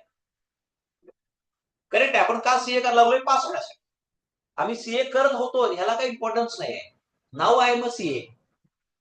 सो ती म्हणली नाही मला येते सर, मी अभ्यास करून आले. मी तुला 2च एंट्रीज विचारल्या, आरडीडी आणि मगाचा आउटस्टँडिंग एक्सपेन्स. म्हणली सर राम राम, परत फिरली नाही. हेच जर 11वीचं तिला येत नसेल तर ती लगेच अटेम्प्ट कसं होणार क्लिअर? पण ती ऐकायला तयार नव्हती. मे बी ती इथून आणि कुठे गेली असेल, जॉईन केला असेल, फेल झाली असेल, मग तिला काही माझे शब्द आठवले असते. लोकांना नाही म्हणलेलं आवडत नाही, त्यांच्या फायद्याचं असलं तरी पण. आणि मी तर काय म्हणतो, नाही करू नकोस म्हणतो. मी काय म्हणतो, जरासा वेळ दे. हा अटेम्प्टच्या ऐवजी पुढचा अटेम्प्ट दे. 8-9 महिने मेहनत स्टडी कर आणि अटेम्प्ट दे. तू पास झालीस, तू पण खुश, आमचं पण नाव चांगलं. प्रॉब्लेम काय होतोय, एखाद्याला जर कमी मार्क पडले तर तो स्वतःला सोडून सगळ्यांना ब्लेम करायला लागतो. आमच्या घरच्यांचाच प्रॉब्लेम आहे, आमच्या स्कूलचाच प्रॉब्लेम आहे, आमच्या टीचरचा प्रॉब्लेम आहे, असंच झालं माझ्या पेपरच्या वेळेला वगैरे वगैरे वगैरे वगैरे. अरे तुझा प्रॉब्लेम आहे. No one is fingering himself for herself. हा, सो ह्या एंट्रीज लक्षात ठेवा. तुम्ही कुठेही गेला उद्या सीए फायनलला किंवा जॉबला, आपल्याला एंट्री यायला पाहिजे. तर काय आहे आरडीडीची एंट्री? बरेच लोक म्हणतात आरडीडी टू डेटर्स, बायोनोती पॅकेटची एंट्री आहे. ती आरडीडीची एंट्री नाही. अहो ते लागूनच आहेत की, तरी पण ती आरडीडीची एंट्री नाही. याच्यात कन्फ्युजन होता कामा नाही. हा, आता आज मी तुम्हाला विचारलंय तेव्हा तुम्हाला काही एंट्री येणार. आपण घरी जाऊन कोणाची परीक्षा घ्यायची नाही. अजून हाफ नॉलेज आहे आपला, अभिमन्यू व्हायचा. अर्जुन व्हायचं असेल तर फुल नॉलेज घ्यायला पाहिजे. हा, क्लिअर आहे. बाकीचे एंट्रीज आहेत तर तुम्हाला समजणार. आपण पुढे जाऊ, हे नंतर बघूया. ट्रायल बॅलन्स आयटम पोस्टिंग, जे काय आतापर्यंत मी सांगितलंय ते एका टेबलमध्ये बसवायचा प्रयत्न केलेला आहे. शांतपणे चेक करा बाळा, शांतपणे.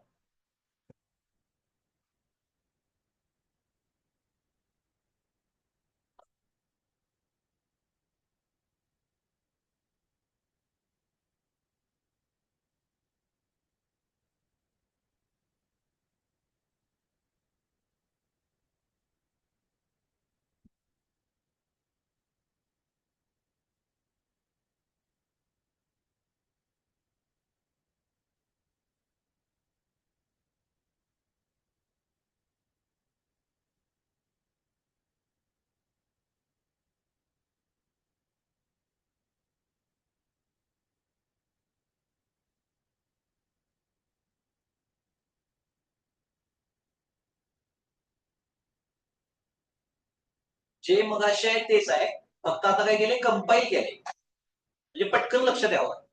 ट्रायल बॅलन्स दिलाय, आयटम दिसला इथं पोस्टिंग, हा आयटम दिसला इथं पोस्टिंग, लाईक दिस.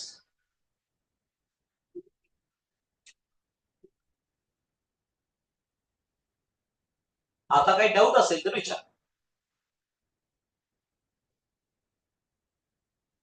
याला थोडीशी प्रॅक्टिस केली, एकदम इझी टॉपिक आहे. हा, लॉजिक मॅक्सिमम लोकांना क्लिअर झाला असेल. डाऊट असेल तर विचारा, म्हणजे राहिलेलं पण क्लिअर होईल.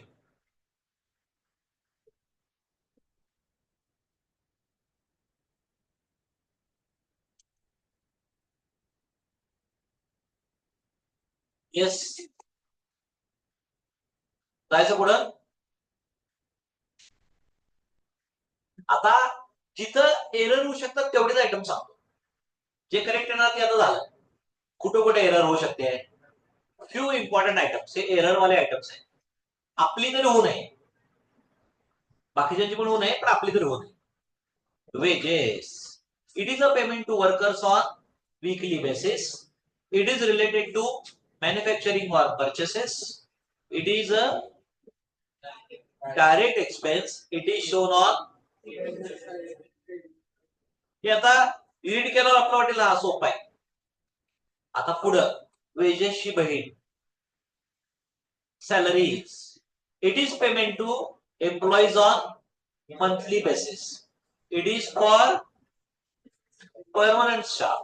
It is an indirect expense. It is shown on the. आधी आपल्याला एवढी क्लॅरिटी नव्हती, आता आपल्याला क्लिअर झालं. आता अजून क्लॅरिटी आणायची. म्हणाल झालं की आता काय, when wages and salaries are given,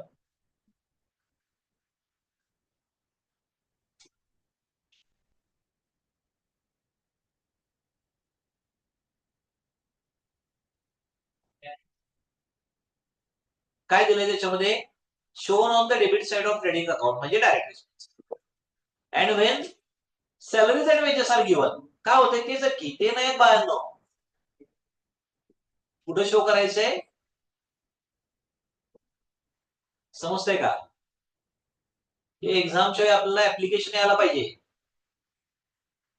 फक्त वेजेस दिले तर काय, फक्त सॅलरीज दिले तर काय, वेजेस आणि सॅलरीज दिले तर काय, आणि सॅलरीज आणि वेजेस दिले तर काय.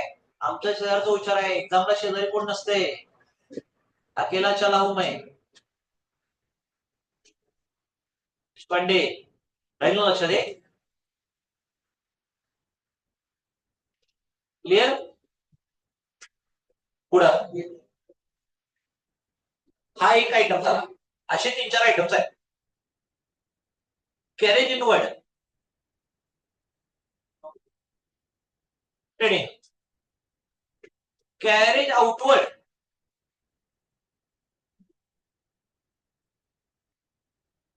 इन आउट आपल्याला दिसलं पाहिजे व्यवस्थित. इथं आउट असतं इथं इन करून चालत नाही. When only carriage is given, आयला हे नसते, it is shown on the debit side of trading. हे आता समजलं तर एक्झाम्पल सॉल्व्ह करताना सोपं जाईल, नाहीतर एरर्स अँड रेक्टिफिकेशन करायला लागेल मला. क्लिअर का? Cartage, freight and carriage are 3 brothers and sisters. सगळं सेमच आहे, ते स्पेलिंग बदललंय, आयटम तेच आहे.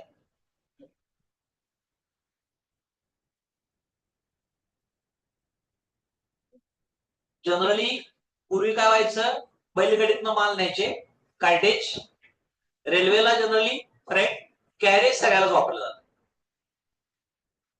ट्रकच्या वर लिहिलं असते कॅरेज गुड्स, मागं लिहिलं असते पुरी नजर वाले तेरा मुंह काढो.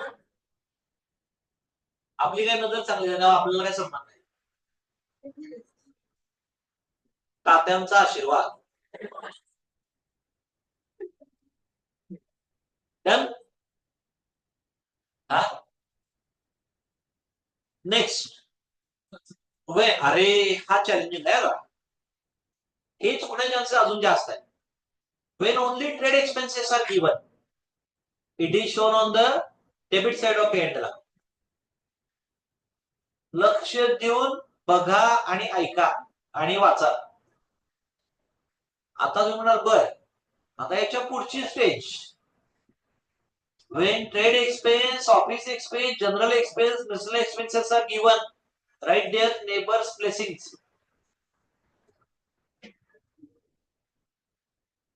Then trade expenses are shown in on debit side of trading account and other expenses are shown in the P&L account. दोन्ही पण व्यवस्थित बघून घ्या. तुम्ही म्हणाले काहीतरी भूल बोलल्या, पार्ट 4 दिसतोय. माधुरी दीक्षित विद्या बालनांनी गेलेल्या श्रीदेवीचं भूत.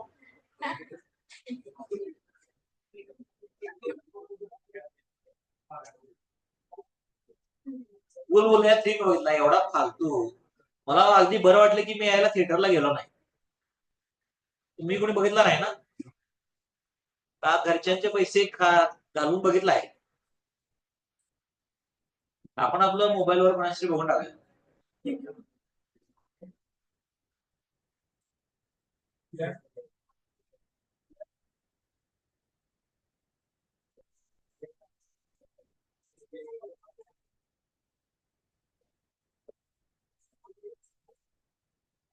कळालंय का काय दिलंय ते? त्याचं मिनिंग बघू नका, त्याच्या मागं काय आहे बॅक ऑफ द सेंटेन्स ते अंडरस्टँड करा. एक्झामला करणार नाही ना एरर? नाही म्हण रे sir, it depends on the neighbours.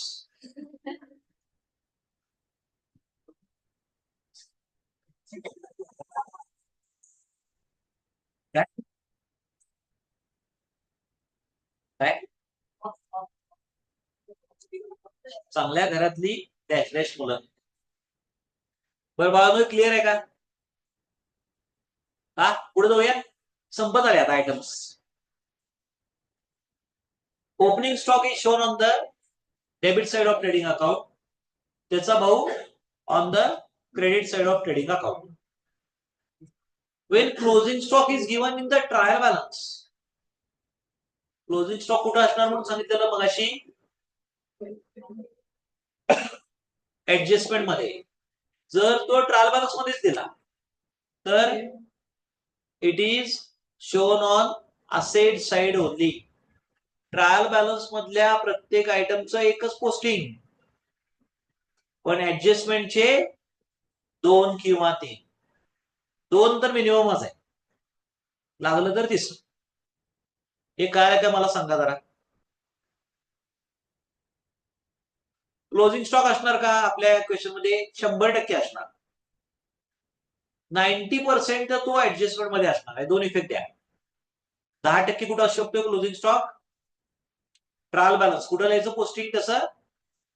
Asset साईडला. बस एकच इफेक्ट आहे. ट्रेडिंग अकाउंटला पोस्टिंग करायचं नाही कारण तो ट्रायल बॅलन्स मध्ये आलेला आहे. आपला ट्रेडिंग अकाउंटचे आयटम्स माहिती आहेत, P&L ची माहिती आहे, बॅलन्स शीटची माहिती आहे. आता ते आयटम व्हिज्युअलाइज करत तिथं लिहायचं. पॉवर ऑफ व्हिज्युअलायझेशन वापरा. ओके, तुमचं काम सोपं होत जाईल. ही पीपीटी ऍज इट इज डोळ्यासमोर यायला पाहिजे एक्झामच्या वेळेला. म्हणजे घेऊन जायचं नाही, बरोबर, डोळ्यासमोर यायला पाहिजे. तर त्याला म्हणतात फोटोग्राफिक मेमरी. हा आपल्या पंकज सरांची आहे बघा, त्यांची ऑडिओ मेमरी जबरदस्त आहे. एकदा त्यांनी ऐकलं विसरत नाहीत ते. हा 1 जानेवारी 2035 ला तुम्हाला भेटले तर ते म्हणणार 1 जानेवारी 2025 ला आपली भेट झाली नव्हती कारण माझं लेक्चर नव्हतं त्या दिवशी बुधवार होता.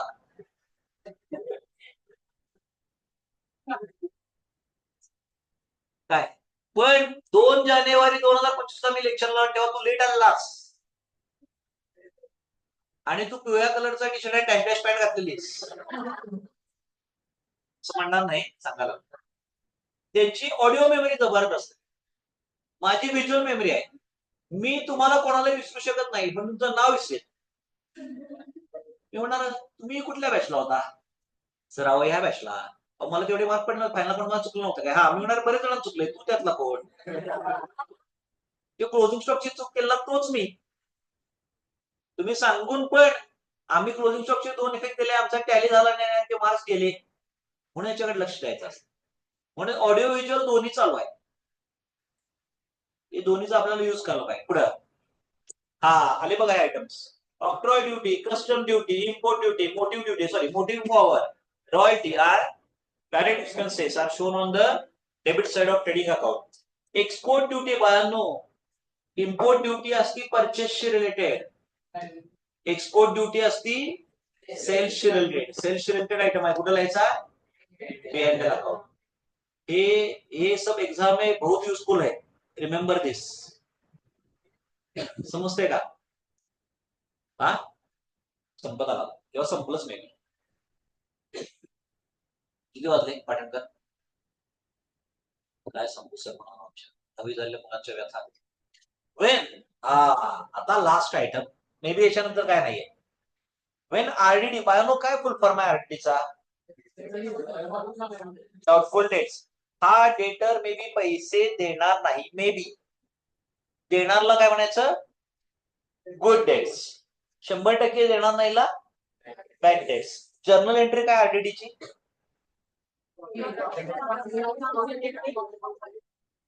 हा, आज आपल्याला इथे 1 जानेवारी 25 ला, 1 जानेवारी 35 ला विचारलं तरी यायला पाहिजे.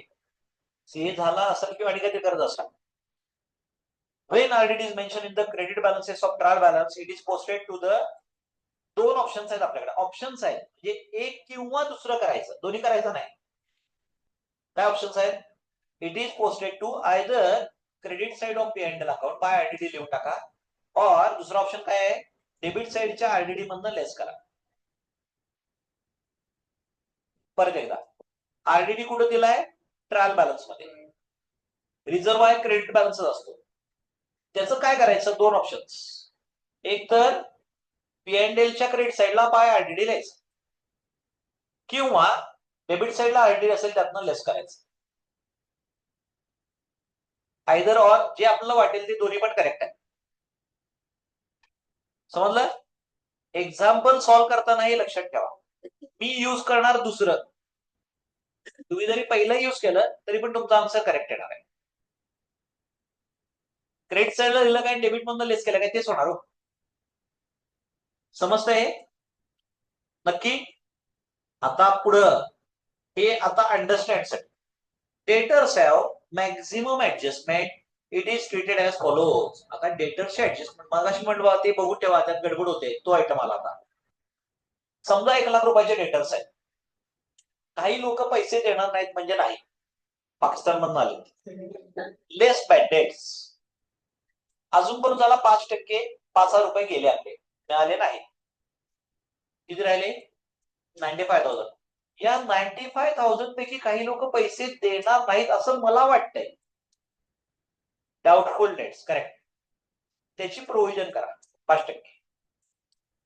म्हणजे आता 95,000 मधले आणि 5% गेले, 4750. आता मला असं वाटते की 90,250 एवढे जरी पैसे मिळतील, याच्यात अजून एक पुढे आहे. आता अहो बास की म्हणावं, ऑलरेडी 9,250 चा लॉस झालाय. अजून पुढे काय? काही लोक म्हणतील पैसे देतो पण डिस्काउंट द्या, रिझर्व्ह फॉर डिस्काउंट,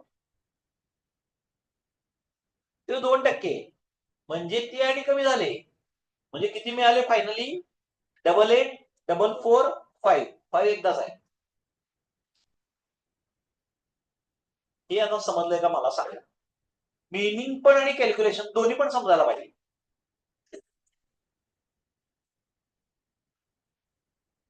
मिनिंग आणि कॅल्क्युलेशन, मिनिंग जास्त इम्पॉर्टंट आहे, कॅल्क्युलेशन प्रत्येक क्वेश्चनला बदलेल. मिनिंग समजलंय का मला सांग? पहिला लोक आहेत ते अजिबात पैसे देणार नाहीत, बॅड डेट्स. दुसरे आहेत ते मे बी देणार नाही, डाऊटफुल डेट्स. आणि तिसरे म्हणणार आहो आम्ही पैसे देतो पण आम्हाला डिस्काउंट द्या. आता यात इम्पॉर्टंट काय आहे? सिक्वेन्स चुकवायचा नाही. सिक्वेन्स चुकवलं तर डॅश डॅश डॅश, आपल्याला एक्झामला डिफिकल्टी. असू नका बाहेर. हा, क्लिअर? एसपी वाले कोण कोण आहेत? एकच, एकच. एवढ्या सगळ्या जगात एसपी वाले एकच मुलगी विचारी. आणि जे 2-3 आले नाहीत त्यांसाठी पण मी हात वर करू का सर? त्यांना मला काय वाटत नाही. मला समजलंय ना बायो मॅथ्स वाल्यांना? पुढच्या वेळी एसपी घ्यायचं. क्लिअर आहे नक्की? सिक्वेन्स आणि कॅल्क्युलेशन, मिनिंग पहिला न देणारे, मे बी न देणारे, आणि देणार पण डिस्काउंट मागणार. Bad, doubtful, good. हे पर्सेंटेज वगैरे बाहेर बदलणार. तुम्ही म्हणा, तुम्ही जर म्हणलं 1,00,000 तिथं आलं 50,000, चुकलं की आमचं. 50,000 नुसार कॅल्क्युलेशन करायचं आहे. Next, final for fast and accurate solution. संपलं आता इथं. इथं आपली स्टोरी संपलेली आहे. आता तो व्यापारी खुशीनं आपल्या घरी पोहोचलेला आहे आणि तो घरच्यांबरोबर राहणार आहे. हा, काय काय आहे? Read the question carefully. माझी सगळ्यात आवडतील आहे, म्हणून मी प्रत्येक माझ्या नोटवरती लिहिलेलं असते, रीड द क्वेश्चन केअरफुली. आपल्या मॅक्झिमम बुक्स म्हणजे अकाउंटच्या तर बुकवर ऑलमोस्ट पेजवर असेल. मी पहिला सांगितलं आन्सर येत असते, लोकांना क्वेश्चन समजत नाही हो. Read the question carefully. Decide posting of item in the trial balance. Trial बॅलन्सच्या आयटमचे किती पोस्टिंग होणार? एकच. पोस्टिंग एकच होणार आहे, 6 ठिकाणीपैकी एका ठिकाणी होऊ शकतो. एका ओव्हर मध्ये किती बॉल? बॉल एकच, 6 वेळा टाकायचा, 6 बॉल. नेक्स्ट. अरे कुठे चाललायस? उलट सुलट. हा मला फार आवडतो. काय हा काय नॉर्मल आहे. Items are posted to the trading account और P&L अकाउंट और द बॅलन्स शीट. हा फायनल अकाउंट टॉपिक होईपर्यंत एकट्यानं बसायचं नाही, एकट्यानं फिरायचं नाही, पण झोपायचं एकट्यानं. हा गिव बाय नो चांगल्या घरातील चांगलं give 2 or more effects of. ते आपल्याला लक्षात ठेवायचं नाहीये. Give 2 or more effects of all adjustment. हे क्लिअर? पाटील किती वाजल्यावर सांगा तरी, मग तुम्ही काय सांगितलं नाही. नेक्स्ट. ट्रायल बॅलन्सचा एक इफेक्ट झाला, ऍडजस्टमेंटचे 2 इफेक्ट झाले. Close trading account, calculate gross profit और लॉस. आता एक एक अकाउंट क्लोज करायचं आहे. पहिला क्लोज केलं ट्रेडिंग, ग्रॉस प्रॉफिट आला, शेजारच्याला विचारायचं तुझा किती आलाय? तो म्हणणार तुझा आलाय तेवढाच, मी काढलाच नाही म्हणायचं. I am dependent on you, I am minor. Close P&L account. Trading close झालं, आता P&L क्लोज करायचं. नेट प्रॉफिट किंवा लॉस जर आपला करेक्ट आला तर आपण अकाउंटन्सी गेल्या 6-7 महिन्यात शिकलेलो आहे. जर आपला नेट प्रॉफिट चुकला, अकाउंटन्सी, मॅथ्स, इंग्लिश आणि कॉन्सन्ट्रेशन चारीचा आपला प्रॉब्लेम आहे. चारही गोष्टी चांगल्या लागतात या टॉपिकसाठी. अकाउंट्स पाहिजे कारण त्यातलाच टॉपिक आहे, मॅथ्स पाहिजे कारण कॅल्क्युलेशन आहे, इंग्लिश पाहिजे कारण क्वेश्चन समजायला पाहिजे, आणि कॉन्सन्ट्रेशन कारण सांगितलं लक्षात राहायला पाहिजे. आणि आता final stage number 6, add net profit in the capital account and tally the balance sheet. Liability साईडची टोटल करायची, असेट साईडची टोटल करायची, सेम आली. सेम आली. जनरली काय होतं, टॅली होत नाही. सो हे क्वेश्चन बूढ़े लोग, बच्चे, तुम्ही नाही, और गर्भवती महिलाएं सॉल्व न करें, उन्हें दिल का दौरा पड़ सकता है. झालं? राहील लक्षात?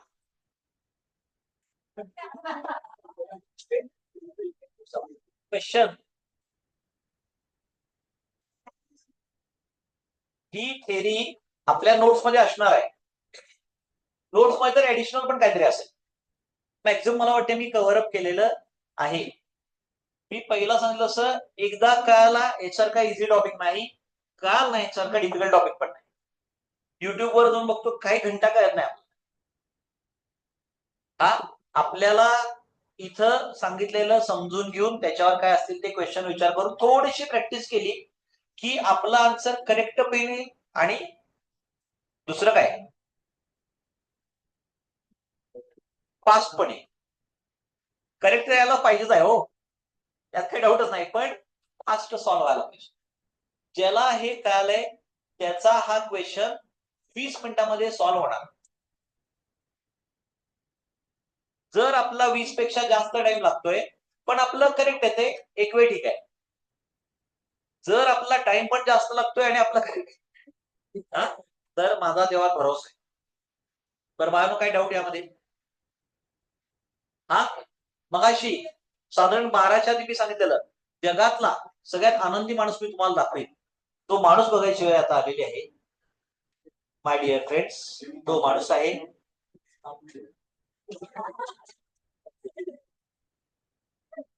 कसा बसलाय बघा. समोर बघा कोकम सरबत ठेवलंय,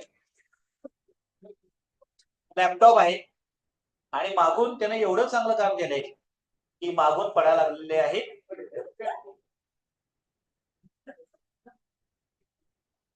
500च्या नोटांची बंडल्स. अशी आपल्याला सिच्युएशन आणायची असेल तर आपल्याला अंडरस्टँड करायला पाहिजे. अशा प्रकारे पहिल्या चॅप्टरची जानेवारीच्या फर्स्ट डेच्या इम्पॉर्टंट चॅप्टरच्या थेरी पार्ट आपला कम्प्लीट झालेला आहे. मोस्टली सगळ्यांना समजलेला असेल.